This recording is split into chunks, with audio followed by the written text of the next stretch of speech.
So, but it's Good. difficult because most offices, you get 15, 20 minutes for an appointment, and generally, they don't want you to bring in more than 2 or 3 issues to talk about. So how do you get that all done in that?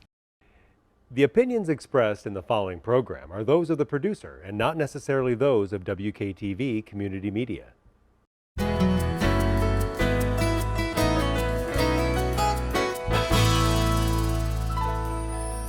Hello, West Michigan. This is Grand Tap Media Business TV. My name is Pamela Keim, your host. The spirit of the show is to introduce West Michigan to all the businesses, nonprofits, individuals that can help us thrive in our lives. Wow, we have a guest today that probably a lot of you, now that we are moving into the winter months, might be dealing with health issues. I want to welcome to the show, as my guest today, is Debra Berry, and she can get you through the hectic changes in your health and the healthcare system. And we're going to learn all about the Gritty Sisters. And when you are home and you start seeing all these people maybe showing up at your parents' home, your grandparents' house, who are these people? And you have no idea, you don't know how that's going to be paid for, whatever. Well, Debra's here to tell you how she can get you through all that craziness. So thank you very much for being on the show today, Debra. Thank you, Pamela. All right. Now, as a person gets older, they start losing their loved ones. I lost my parents already, my aunts and uncles. And I will have to tell you, it's a different feeling going to family reunions where you're moving up the pyramid and you are the ones that are helping the elderly get through, getting out of their cars, visiting their homes, bringing them food to help them through as your kids are running around living their lives. It's crazy. It's sad. You're dealing with a lot of, counters full of medication, therapists. I'm sure you see this all the time. So you've been you're a nurse for 40 years. Yes. And I worked in the aging network. And I will tell you, it is I wouldn't say that I would not want to go through it because you know what's coming for yourself. But I wish I would have known a lot of the stuff before. My dad started going through his money. My mom started going through her money. Can you help us? What is Gritty Sisters? Who are you?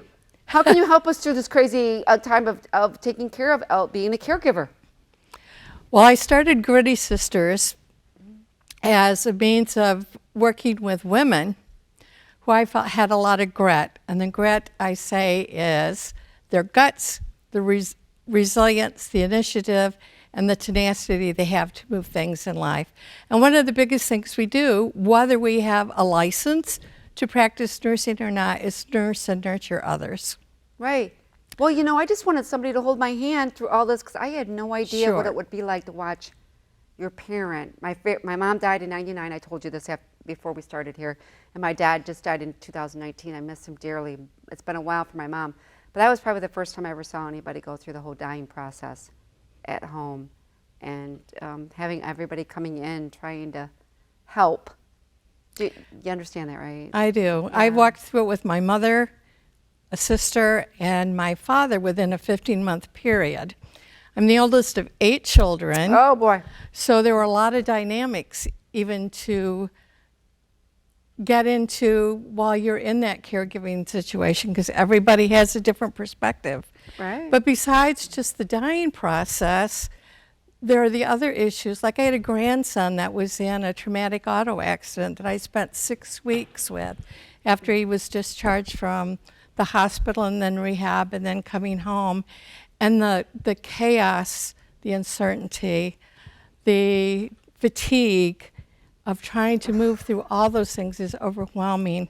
So I decided to meld my nursing experience with my coaching experience, hoping to help other people as they have to navigate through that journey, whatever it is, whether it's the dying process or a healing process. Now it's like today, I think it's the healthcare system where they take all these, you get dinged on all these little things. And some people, I thought, they were there for 5 minutes and were billing.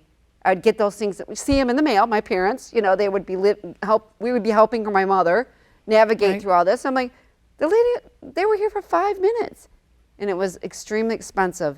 So you had to start thinking, how are we going to get through without going through the money? Are you dealing with, can you share with that? Because they do have to stretch out their money, or they may recover and want to live a life another 10 years or whatever.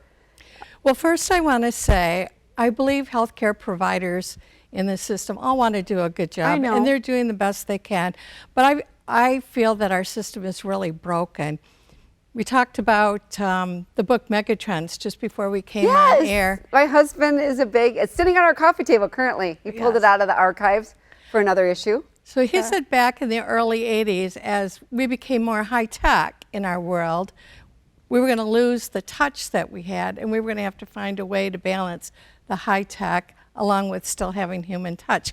And we all know after going through the pandemic what that was like. Oh my gosh, yeah. Losing some of that. So if somebody's in the hospital, there's generally what they call a navigator of some sort that will set you up with these different modalities when you come home. However, once you get home, there's nobody there to help you continue to navigate. Do you step in like a couple weeks later or right away? Like, how does the process work if I was the daughter and maybe I'm living in another state and I can't be there all the time? It's like, okay, I need somebody I can trust to go through, and you know, you can walk. How's that look?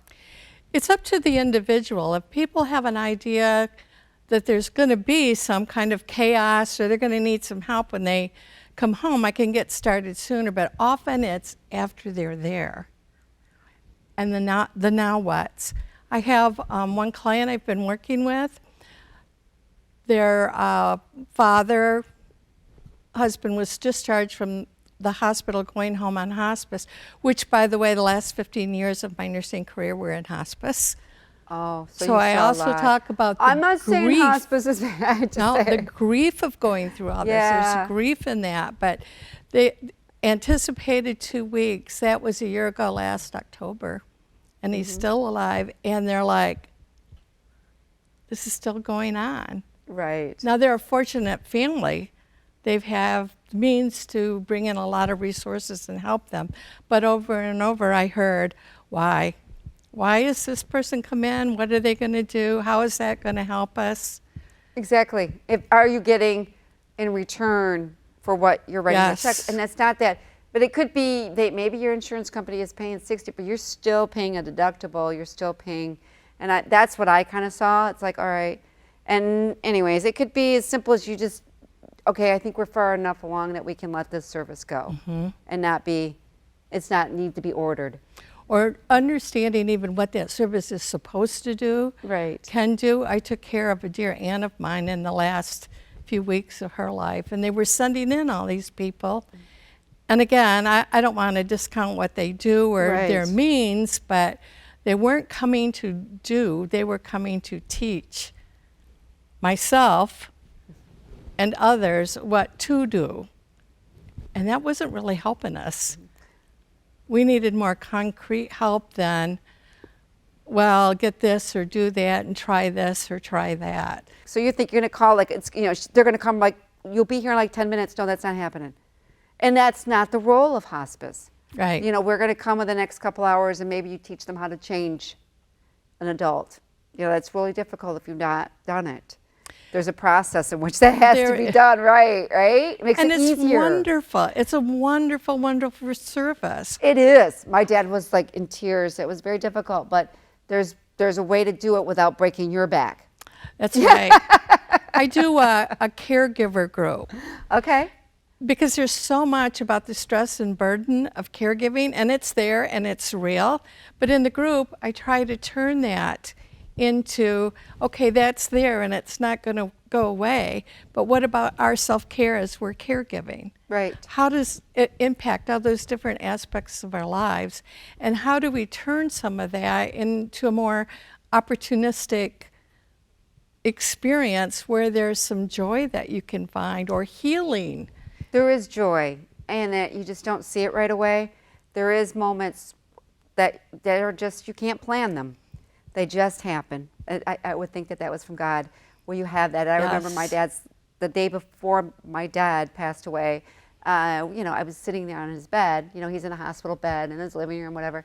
And my sisters, you know, what you don't realize that your family goes back to your childhood, and those people that I had, one sister was always cleaning, one sister was bringing food, and my role back when I was a child was to communicate with my dad. We had long conversations, so I'm sitting on the bed, and it was an opportunity for me.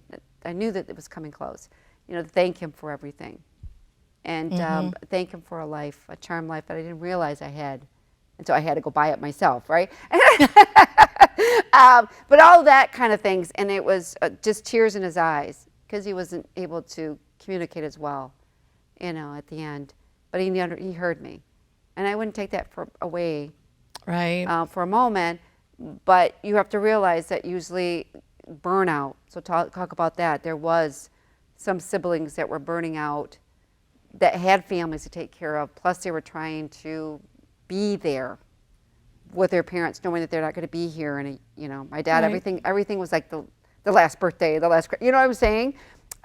So talk about a little bit how you can help them through that, to avoid burnout, to understand that it's going to happen. Don't be upset that you're spending all your time running across town. I would get the phone calls like you probably did too. I'm tired. I haven't slept.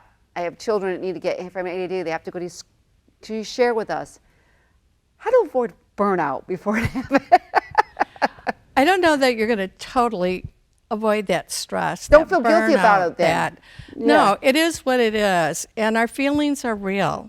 However, I believe that we also need to look at the impact on all the aspects of our life. How is it affecting us financially, as an employer if we're working, with your family, with your spirituality, with your physical self, all of those things. So we spend time in each one of those. Like I have 7 or 8 different aspects that we're talking about. So what are the strategies we can do? And giving a lot of permission, a lot of validation and acknowledgement that what you're going through is real. It's normalizing this. And then what can we do to turn some of that around? And sometimes it's just like when hospice came, you know, it was just like, okay, I'm going to eat because I haven't eaten all day. I'm going to maybe have a cup of coffee, go outside if it's a beautiful day, spend a couple minutes outside, fall asleep for a couple minutes, because you really need to regenerate yourself. You do. And to be able to, because night times are no fun. There's just, you know, you think you're sleeping, but you're hearing machines and you're hearing breathing, and there's a lot to it. And there is. Yeah. And I can't tell you when this book was written. I think it's Peter Rabins, I want to say, wrote a book on caregiving and called it the 36-hour day. There's no such thing as 24 hours when you're doing that. And maybe caregiving is different too. Maybe it's in the home. Right. Maybe you're going to the home at intervals. Maybe you're still caring for somebody when they're in an assisted living, or even like in a nursing home. So it comes in all different kinds of environments also. And it's also too, I learned, you know, with my dad, it's like, you don't really have to be there. Not everyone can be there, right? Let's just say that you're out of town, right? You're living, you could order in pizza. You know, that was, to me, was a great, you know, like I had some of my siblings that weren't able to be there.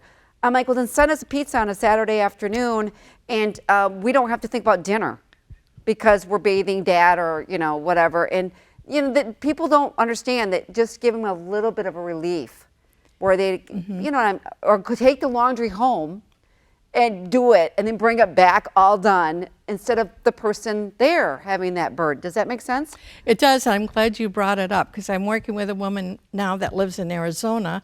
Her mother is in Michigan, and she's getting a lot of pressure from family. You're not doing enough. You need to physically come. Well, she can't physically come every time something happens, but she can order the groceries, have them delivered. She can send that pizza, or in this case, tacos. Yes, anything different. But we're just talking, maybe even, you know, Panera Bread, whatever, they do delivery. Or pay for somebody to come in and do the housekeeping. Yes. Or the laundry or something like that. You can contribute a little bit, and you won't, to the person that is sitting there and trying to make it all, you know, mom, dad, whatever, aunt, uncle, even a spouse, just giving them a little bit of relief where they wake up and all they have to do is have their cup of coffee. Don't have to worry about the laundry. So the housekeeper's coming. And if it's once a week, clean the bathrooms. Well, do you understand? They still, my mom still cared about how her house looked. I remember she was at her last days and she said to me, you know what, well, maybe, she was always very worried about her teeth. Maybe the dentist can come in to see me and clean my teeth. Because she knew that she hasn't had her teeth cleaned in a while because of, and I wanted to cry because I knew she wasn't going to be around for, you know what I'm saying.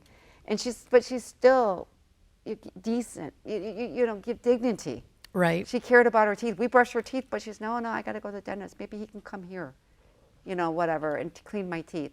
And I go, well, we'll see. You know, we kept saying, we'll see. You know what I'm saying? I was like, don't forget to wash the sheets every day. Because she was always embarrassed if she had an accident. Don't forget, she's still a person of dignity. Does that make sense? I don't know. It absolutely does. And they still want to wash their face, and they still want to get a haircut. So there was people would come into the home that would cut my mom's hair when she couldn't get out. And in a way, we loved the people that came in, but it was like, you have to deal with that grief. And the grief starts right in the beginning, yes. too. I also say it's a decision to care. It might not be your decision, right, but it may be a decision that's put on you, if you will, or you might choose to do that. I've also had the experience where I felt like one member of my family was doing a lot of the care, so I tried to pull family together and say, hey, how can we help? And that person felt like I was taking their job away from them. Oh my gosh, I went through that too. Yeah. I was interfering, or I showed up and, you know, I mean, you know, you have your own, what is needed. It's like, yes, I know that you'd like us to do the laundry, but you know, Dad, I want to spend some time with Dad because I know that he's not going to be here. Right. And my family had the same thing. We had the family meeting, right? You have the family meeting. Who's doing what, right? And all I would say to my siblings is like, if you can't make it, and I'm here, if you give me a heads up, so I can plan. It's just when you understand, but that family meeting, you know, and people revert back to the childhood. Nobody was anything different than what was. We all had our roles. They all had a role. They still did it. All right. So as we're moving on in this, what else would you like us to know on, you know, okay, what led you to? Well, let's just start. What led you into this? You said did you deal with because of hospice, or you saw it, or what? Well, I've always been a caregiver. Oldest of 8, I became a nurse. So when I decided I didn't want to be directly in that health arena anymore, right, I decided to take my coaching skills and put them together. And I'm like, what do people need? What do I need? And besides just the caregiving was, how do we even talk to our physicians? Right.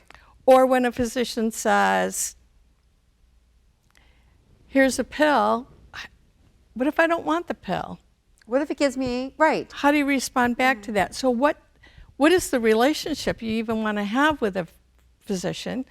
How do you find a physician if you can't find one? What do you do if they say, but here's another pill? So how to even communicate and talk with, whether it's a physician, a nurse practitioner, or a PA? Yeah. How do you have those conversations? And some people don't realize that some of these pills, you know, they may be experimental yet on the process. You go to the pharmacy. I had a friend that took care of her father, and it was exhausting the family, but she had the means to pay for it. She went to it was $475. And it was, and you might have been, you know, he may not need that anymore. We're at the point where that's just going to be, you know, that's not going to make or break if he passes away. Right. But that's money that the family pulled together to try to save, you know, they don't know. They don't know. It might be even yourself. Right. It's happened to me, and I'm like, no, that's not okay. Let's have some more conversation about what's important to me. Oh, right. What do I want? What's the outcome? What are the other options? What if I don't do this that you're suggesting? So, but it's difficult because most offices, you get 15, 20 minutes for an appointment, and generally, they don't want you to bring in more than 2 or 3 issues to talk about. So how do you get that all done in that time frame. And some people just want to get in and out because taking mom and dad or Some do. a spouse or whatever to the doctors is an all-day thing. It's like people would say, then they don't get out much, so they want to go to the store, and they want to have lunch. And so a lot of my friends would say, if I take mom at 10 o'clock, I'm not getting back to the office until 3. And it's just because mom doesn't get out or dad doesn't get out very often. And so they're like, hey, can we stop and get this? And let's stop and get lunch, because then you don't have to worry about that when you get to their house. So I understand that. So it was always a day process, and people have to Right. consider that too, right? All right. So what is why is this an important service?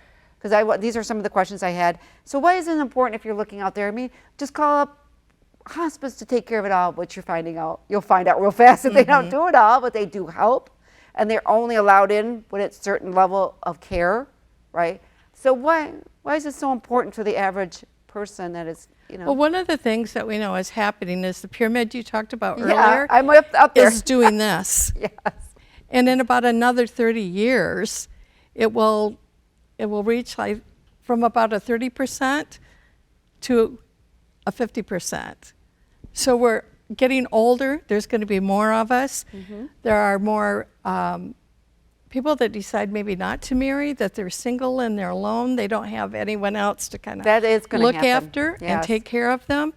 That is happening. That's what I'm saying. It's here. You're I right. don't recommend it. I would say do everything you can. It's not like you want somebody to take care of you, but it makes you somebody to make sure you're living a healthy lifestyle.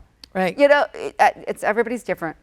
I don't want to, say that, but I will tell you I see the difference. And little things that happen when you're alone. Like I just had somebody that just had toe surgery or something on the bottom of his foot, and he had nobody. He was lucky he had a friend that but he was all alone. Could realize Sure. it was, and he was in his 70s. He didn't realize how. They say, "Oh, you'll be up and going." Well, he wasn't up and going, right? And he didn't. Right. They wouldn't. You understand that, right? I So, do. and all he really wanted was just some meals, but he couldn't take a bath. He couldn't do anything. He said, "I never was in so much pain." And of course, you forget that you're old. You're like, I bounced right back when I was 35, but I'm not. A family member was recently diagnosed with hypertension or high blood pressure. And they kept saying to me, why is this happening to me now? Why is this happening?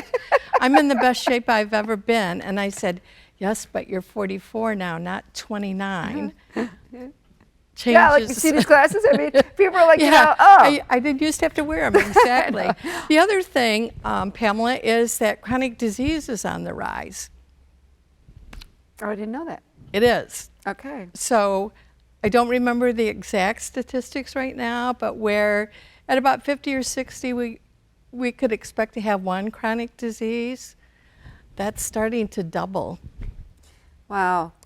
So And, how do we live with chronic disease? Now there's a lot out there about how to prevent some of that, but our healthcare system is geared at fixing things, not preventing them. No, that is true. You got to look at it like, your parents making you go to the dentist every 6 months. There's a reason. You're thankful in your 40s that you did all that hard Right. work, right? I didn't do any of that. My parents, and there was, back then you didn't even question it. You didn't, kids fight today. It's like, I don't want to eat this or that. They push. But something about the dentist, your parents would say, no, you have your 6 month. You never questioned it. You got in the car and went. That's how we have to see our, preventing that was able for us to have our teeth, which a lot of people didn't have in their 30s and 40s. Most of my relatives had false teeth back in the day. My dad did. And, so that's why my mom, who had her teeth in her 65, she was so proud of that. But she always made a very hygiene like that, dental hygiene. She took very good, focused on. And that's and you notice that she had her teeth all the way. She was buried with it, but most of my relatives did not because their parents didn't have the means or they didn't take it seriously and they didn't do what they needed to do that. But my mom was different. But anyways, okay, so I know that we're almost done here, but how's the service delivered? How is your service? It's by an individual's choice. So I have a membership or a subscription plan. So if they want to do that, that would involve maybe so many emails or phone calls, or one-on-one, I can mix it up for them. Okay. It could be for a year's time, it could be a month's time, whatever that need is. I do a lot of one-on-one sessions, I do groups. So there's different means I try to fit what they need, not what I am just going to provide. So How I have about some virtual? options. Can you do it virtual? Absolutely. Okay. For all you that are living outside the area that may not be close, or maybe you're in California, you have a family member that is in Rockford. You're Right. like, okay, I need to talk to somebody before my mom starts writing, or my dad.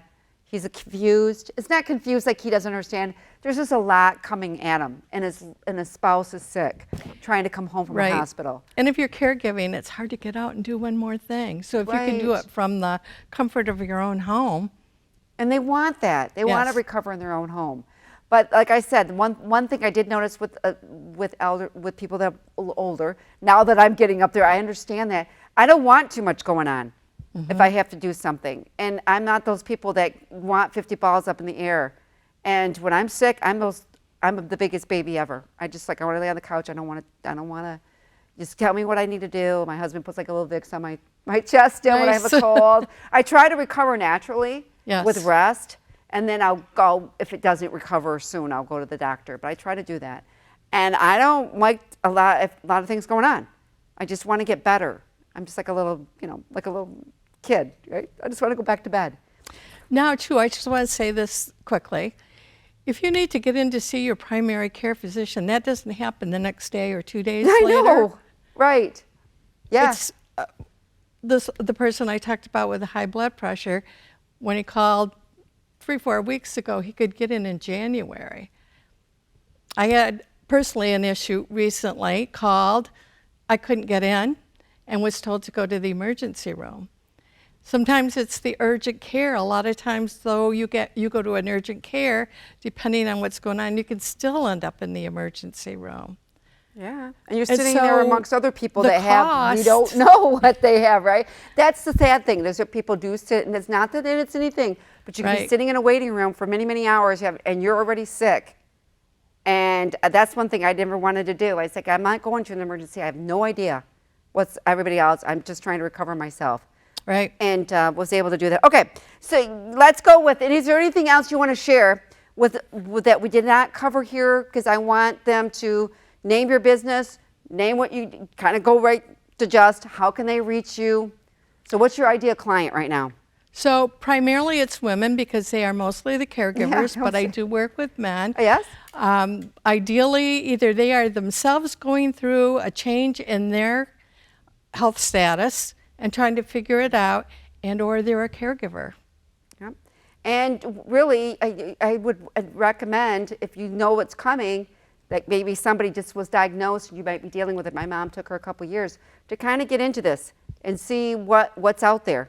And Right. I wish I would have known a lot more in 1999. I was more prepared in 2019 because I was in the Aging Network for 17 years, and I was able to help my dad and I direct him like the Area Agency on Aging, hospice, things like that that I was familiar with. And I bet you I've even met you or been to or talked to you on the phone. Probably. Because if you're in Kent County, I dealt with them all. And what is best and what they said, you don't really need to do that. You don't really, and so you look for that. Because you know what, Yeah. your parents still have to live and they still have to pay their bills, they still have to pay the electricity. You don't want it all drained. And if you can do it yourself, or at Yes. least get your advice, it's like, let's just wait this out before you order that in and see And if you do. I believe that I'm a safe person to do Yes, that with. yes. I'm not judging. Right. I can be compassionate with you and will be, and just want to help you make this the best it can be for you or Yes. your loved one. For your loved one. And you got the emotional aspect of it. So how can they reach Debra Berry for more information? Go for what you have going on your in your business that might meet their needs. Okay. You can reach me. My business is Gritty Sisters. You can reach me at, my email is debraberry, BERRY, @grittysisters.com. My phone number is 616-929-0156. All right. So this is Pamela Keim. Once again, I want to thank Debra Berry for being Thank you, here. Gritty Pamela. Sisters, check it out if you have any questions, and we will catch you next time. Take care, everyone. Bye.